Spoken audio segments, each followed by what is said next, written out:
Wala yajibu min adhkariha illa takbir wal fatihah fi kulli ra'ah walau kana mu'tamman wat tasyahhud al akhir wat taslim.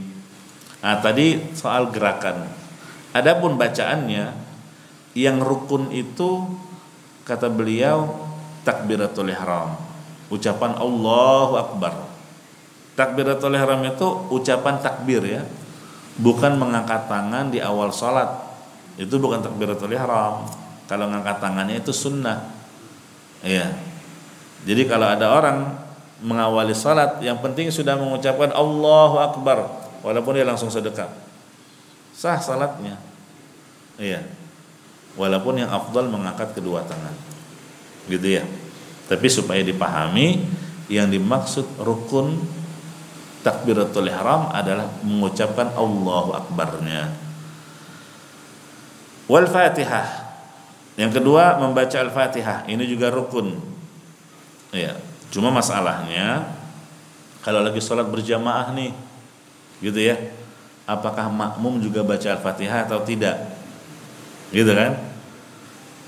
Kalau sholat sendirian jelas harus baca, itu rukun. La sholata liman lam yaqra fiha bi Fatihatil Kitab. Enggak sah sholat tanpa membaca Al-Fatihah. Ini bagi imam atau munfarid, sholat sendirian.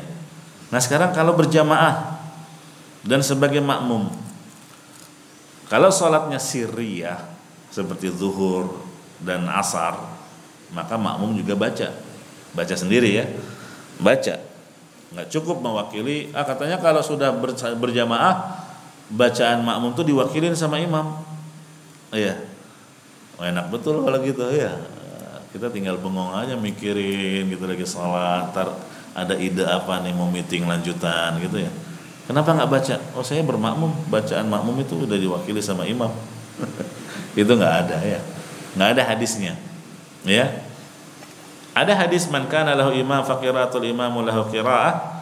Barang siapa yang salat bersama imam maka bacaan imam adalah bacaan bagi makmum. Itu hadisnya dhaif, ya lemah. Jadi kalau sebagai makmum dia sholat sir, baca, walaupun hanya sebagiannya.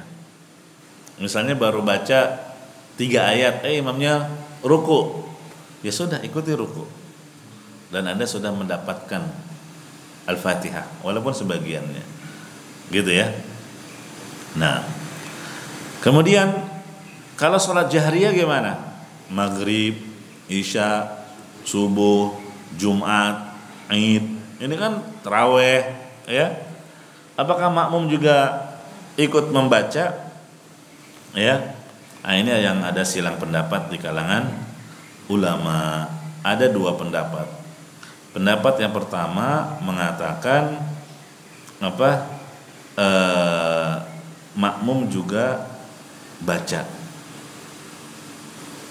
Pendapat pertama mengatakan tidak usah baca makmum. Ya, cukup dengarkan saja. Dalilnya surat Al-A'raf ayat 204. Iya, Al-A'raf 204. Wa idza quri'al Qur'anu fastami'u lahu ansitu la'allakum turhamun. Kata Allah, kalau dibacakan Al-Qur'an dengarkan saja baik-baik dan diam, perhatikan dengan tenang supaya kalian mendapatkan rahmat. Nah ini kan imam lagi baca Quran, ya udah kita diam katanya. Ini ayat Al-Quran yang nyuruh.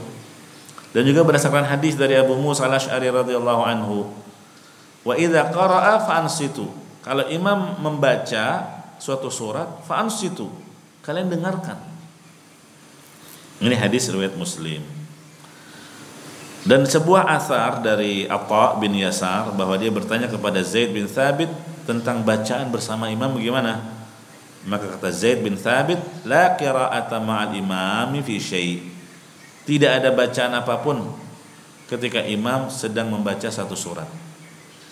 Jadi ada 3 dalilnya. Dari Al-Quran, surat Al-A'raf 204. Dari hadis riwayat Muslim, dari sahabat Abu Musa Al-Asy'ari, dan dari athar. Athar itu ucapan sahabat saja, yaitu ucapannya siapa? Zaid bin Thabit radhiyallahu an. Jadi kuat juga alasan mereka. Iya. Ini pendapat pertama yang mengatakan cukup dengerin aja. Ya, kalau salatnya jahriyah. Nah, alasan lainnya apa? Alasannya juga kata mereka karena makmum nggak mungkin bisa mengerjakan dua hal sekaligus. Di saat dia harus mendengarkan bacaan imam, di saat yang bersamaan dia juga harus membaca satu surat, gitu kan? Gimana? Iya, ini nggak boleh. Dengarkan aja, gitu kan? Hadza siratun mustaqim.